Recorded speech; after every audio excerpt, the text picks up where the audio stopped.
হজরত শেখ আবদুল্লাহ রহমতুল্লাহ আলাইহে বলেন, একবার আমি মদিনা মুনাওয়ারায় মসজিদে নববীর মেহরাবের কাছে এক বুজুর্গ ব্যক্তিকে ঘুমন্ত অবস্থায় দেখলাম। কিছুক্ষণ পর তিনি জেগে উঠলেন এবং জাগামাত্রই রৌজা পাকের কাছে গিয়ে হুজুর সাল্লাল্লাহু আলাইহে ওয়াসাল্লামের প্রতি সালাম পেশ করলেন এবং মুচকি হেসে ফিরে আসছিলেন।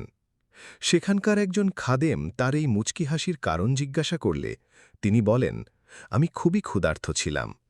এই অবস্থায় আমি রৌজা পাকে এসে ক্ষুধার অভিযোগ করি। স্বপ্নে আমি হুজুরকে দেখলাম।